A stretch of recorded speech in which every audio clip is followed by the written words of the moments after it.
নমস্কাৰ প্ৰিয় বন্ধুসকল, আপোনালোক সকলোকে পুনৰবাৰ জনাইছোঁ আমাৰ এই চেনেলটোলৈ স্বাগতম। আজি আমি আপোনালোকৰ বাবে পুনৰ আমাৰ এটি নতুন কাহিনী লৈ আহিছোঁ আৰু আজিৰ আমাৰ কাহিনীটিৰ নাম হৈছে বহু বছৰৰ মূৰত যেতিয়া লগ পালে ধনী ভায়েকে দুখীয়া ভায়েকক। আশা কৰিছোঁ ভিডিঅ'টি চাই আপোনালোকৰ নিশ্চয়কৈ ভাল লাগিব। তেন্তে আহকচোন এতিয়া আমি কাহিনীটিৰ মাজলৈ আগবাঢ়ি যাওঁ। জেঠাই আপুনি আহকচোন ভিতৰলৈ আহক, ভিতৰতে বহকি আহক। হেৰি মই দোকানলৈ বুলিহে আহিছিলোঁ।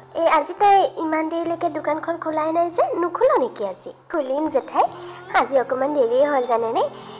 যোৱাকালি কেলৈ নাম গোৱা নাছিলে জানো আমাৰ ঘৰত, তাকে কালি বৰ ভাগৰো লাগিলে, সেইটো কাৰণে আজি ৰাতিপুৱা টোপনি ভাঙোতে অকণমান দেৰি হ'ল জানেনে।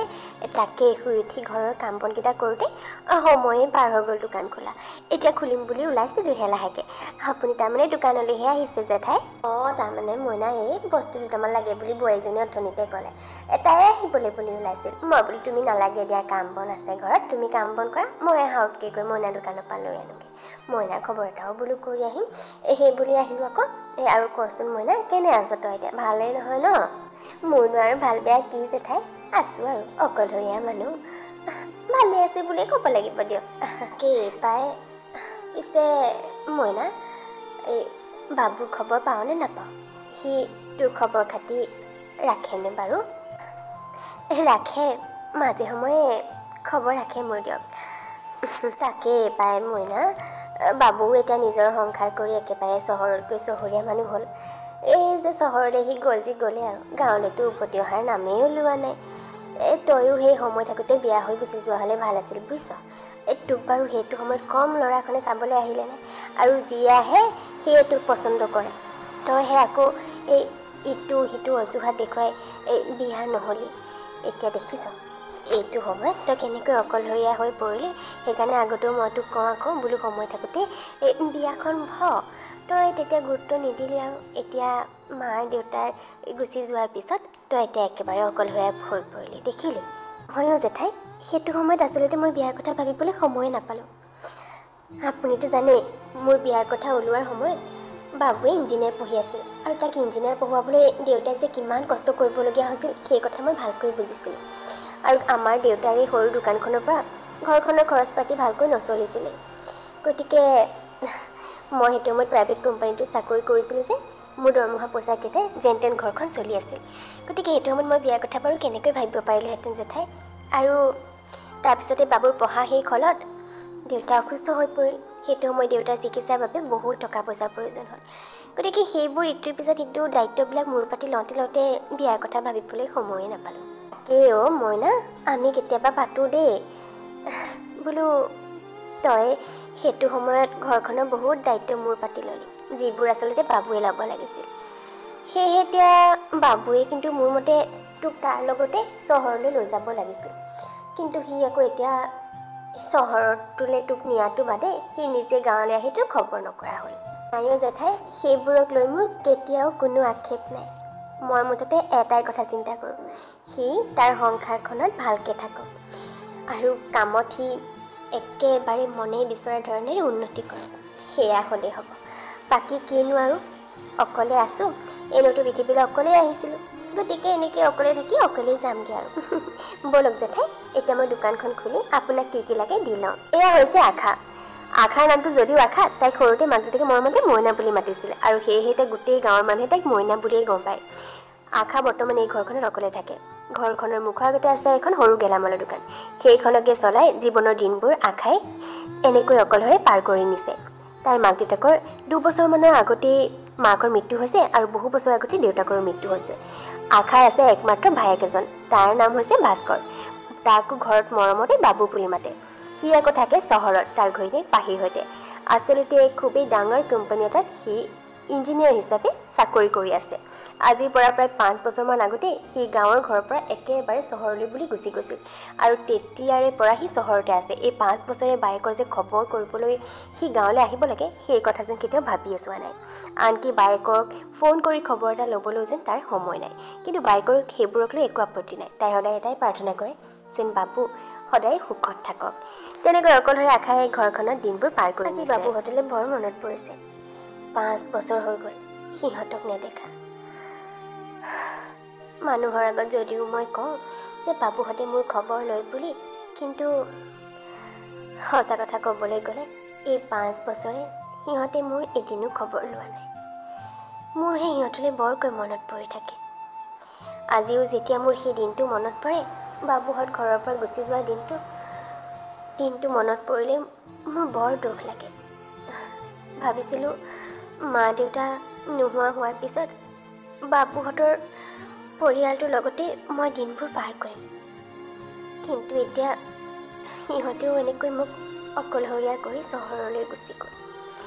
বাৰু সিহঁতৰ যি সুবিধা সেইটোকে কৰিলে। তথাপিও মাজে সময়ে অন্ততঃ এই ঘৰখনলৈ সিহঁতে অহা যোৱা কৰি থাকিব লাগিছিল। একেবাৰে নহাই হৈ থাকে।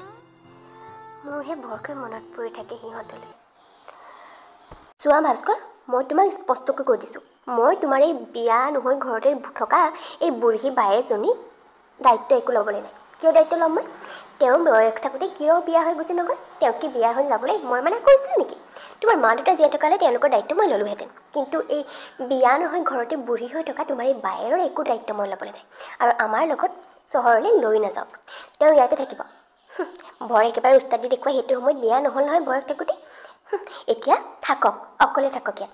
আৰু শুনা, আমি এইখন ঘৰৰ পৰা যাম যি যাম, ইয়ালৈ আৰু কোনোদিন কিন্তু উভতি নাহোঁ। ইয়াত তেওঁ মৰে জীয়াই থাকি যি কৰে কৰিব, মুঠতে আমি তেওঁৰ একো দায়িত্ব নলওঁ, সেইটোৱে কথা। কিন্তু পাহি, সেইটো সময়ত আচলতে বায়ে আমাৰ এই ঘৰখনৰ কথা ভাবিয়েই বিয়া নহৈছিল। আৰু সেইটো সময়ত বা বিয়া হৈ যোৱা হ'লে হয়তো মোৰ ইঞ্জিনিয়াৰ পঢ়াটোৱেই সম্পূৰ্ণ নহ'লহেঁতেন। গতিকে বাক এতিয়া এনেকৈ অকলশৰে এৰি দিলে ভাল হ'ব জানো কথাটো? কি ভাল হ'ব বেয়া হ'ব মই সেইবোৰ নাজানো।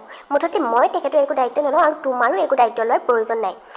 সেইটো সময়ত তেওঁক ইমান উস্তাদি দেখুৱাই কোনেও বিয়া নোহোৱাকৈ থাকিবলৈ কোৱা নাছিল নহয়। তোমাৰ যি হ'ল হ'লহেঁতেন, নিজৰ কথা ভাবিব লাগিছিল। এতিয়া সময় থাকোঁতে নিজৰ কথা নাভাবিলে যেতিয়া আমাৰ গাত দুখ নেকি কোৱাচোন? এতিয়া যে আমি এজনী মানুহৰ এনেকৈ বিনা কাৰণত দায়িত্ব ল'ম, কোনো দৰকাৰ নাই। মুঠতে এজনী মানুহৰ দায়িত্ব মানে কিমান খৰচ তুমি জানা? আমাৰ লগত লৈ গ'লে তেওঁৰ থকা মেলা খোৱা কাপোৰ কানি সকলো খৰচ পাতিটো আমিয়ে দিব লাগিব, আৰু বেমাৰ হ'লে চোৱা চিতাও কৰিব লাগিব। মই সেইবোৰ একো কৰিব নোৱাৰোঁ, আৰু তোমাকো কৰিবলৈ নিদিওঁ। মুঠতে আমি একো দায়িত্ব নলওঁ কৈছোঁ, নলওঁ। আৰু এইখন ঘৰৰ পৰা যোৱাৰ পিছত আমি এইখন ঘৰলৈ আৰু কোনোদিন উভতিও নাহোঁ।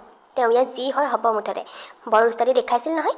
তুমি ইঞ্জিনিয়াৰ পাছ কৰি অহাৰ পিছতো তেওঁ বিয়া হ'ব পাৰিলেহেঁতেন। তোমাতকৈ 10 বছৰমানহে ডাঙৰ আছিল বয়সত, তেতিয়া তেওঁ 35 বছৰমান হৈছিল। আচলতে কোনো পচন্দেই নকৰিলে চাগে, ক'ৰ পৰা বিয়া হ'ব? বৰ একেবাৰে বুঢ়ী হৈ পিনে ঘৰতে আছিল নহয়। আৰু সেইদিনাখন ভায়েক আৰু বোৱাৰীয়েকৰ এই সকলোবিলাক কথা কাণত পৰিছিল মইনাই সকলো বুজি পাইছিল যে ভায়েক বোৱাৰীয়েকে আচলতে তাইৰ একো দায়িত্ব ল'ব বিচৰা নাই। আৰু তাৰ দুদিনমানৰ পিছতে দুয়োটা চহৰলৈ বুলি গুচি গৈছিল। আৰু সেই গ'ল যি গ'লেই। তাৰপিছত আৰু এই 5 বছৰত কোনোদিন ইয়ালৈ সিহঁত দুয়ো অহাও নাই, আৰু বায়েকৰ খবৰো লোৱা নাই। আজি হঠাতে মইনাৰ পুনৰ সেই দিনটো মনত পৰি মনটো বৰ বেয়া লাগি গ'ল। এয়া কি কৈছা তুমি? তোমাৰ চাকৰি কৰা কোম্পানীটো বন্ধ হ'ব? কিন্তু এনেকৈ হঠাতে ইমান ডাঙৰ কোম্পানী এটা কেনেকৈ বন্ধ হ'ব পাৰে? সেইবোৰ নাজানো পাহি। মুঠতে এই 15 তাৰিখে গোটেই কোম্পানীটো বন্ধ যাব। আৰু আজি বছে সকলোবিলাক ডিক্লেয়াৰ কৰিয়ে দিলে। পাৰোঁ যদি নতুনকৈ কাম এটা বিচাৰিবলৈ কৈছে আমাক। খবৰ কৰিছোঁ, কিন্তু নাই। আৰু আজিৰ সময়ততো আৰু এনেকৈ কাম এটা লাগে বুলি ক'লে বিচাৰি পোৱা নাযায়। গতিকে এতিয়া মই চিন্তা কৰি পাৰ পোৱা নাই যে কেনেকৈ কি কৰিম, ক'ত কাম বিচাৰি পাম। হাতত আৰু মাত্ৰ এসপ্তাহ আছে। এসপ্তাহৰ পিছতে কামটোতো যাবই। দৰমহা পাতি সকলোবিলাক বন্ধ হ'ব। ইফালে ঘৰৰ লোন দিবলৈ আছে, গাড়ীৰ লোন দিবলৈ আছে।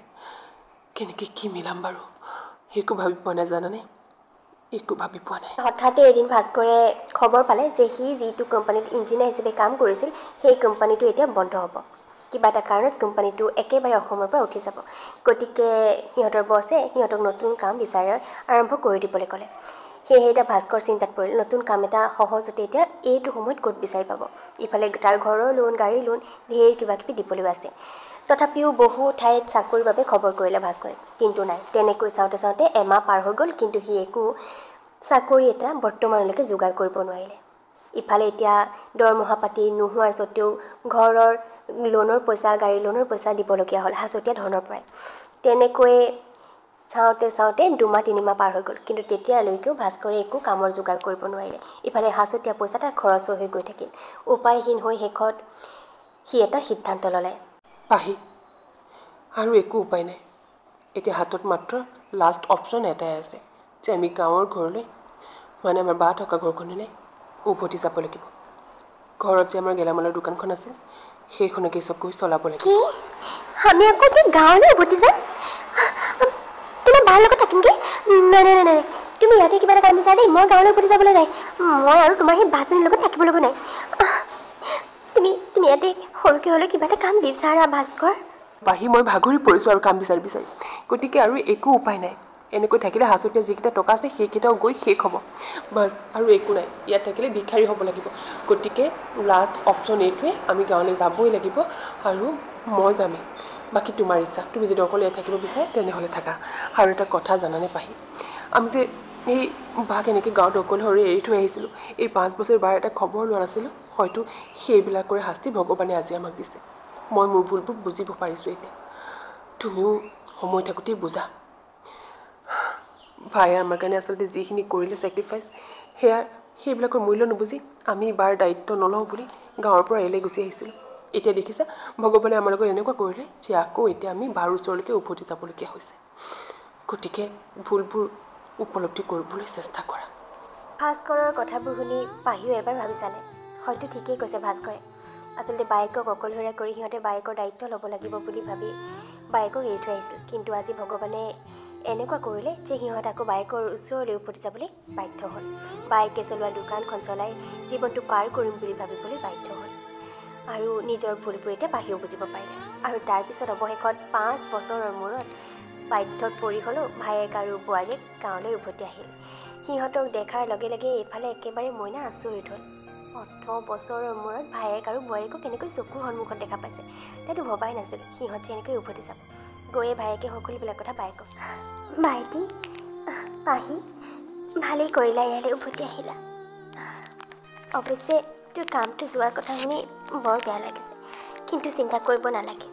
গাঁৱত খেতি মাটি ইমানবোৰ আছে, মই অকলশৰীয়াকৈ আছিলোঁ কাৰণে আগতে নকৰোঁ। এতিয়া আমি আটাই মিলি সেইবোৰ কৰিম, দোকানখন চলাম, চাবি দিনবোৰ ভালকৈ পাৰ হৈ যাব। তহঁতে একো চিন্তা নকৰিবি। অৱশেষত যেন মইনাৰ আশা পূৰ হ'ল। ভায়েক আৰু বোৱাৰীয়েকক 5 বছৰ মূৰত হ'লেও তাই দেখি পালে। আৰু এতিয়া সিহঁত দুয়োটা তাইৰ লগতে ইয়াতে থাকিব। সিহঁতেও নিজৰ ভুলবোৰ বুজিব পাৰিলে আৰু বায়েকৰ লগতে এইখন ঘৰত থাকি জীৱনৰ দিনবোৰ পাৰ কৰিব বুলি ঠিক কৰিলে। তেন্তে আমাৰ এই কাহিনীটোৰ পৰা আপোনালোকক কেনেকুৱা লাগিল? যদিহে ভাল পালে তেন্তে প্লিজ ভিডিঅ'টো লাইক আৰু এটা কমেণ্ট কৰি দিব। আৰু যদিহে আপোনালোক আমাৰ চেনেলত নতুন তেন্তে প্লিজ আমাৰ চেনেলটো ছাবস্ক্ৰাইব কৰি দিব। তেন্তে লগ পাম পুনৰ এটা নতুন ভিডিঅ'ৰ সৈতে। তেতিয়ালৈকে বাই।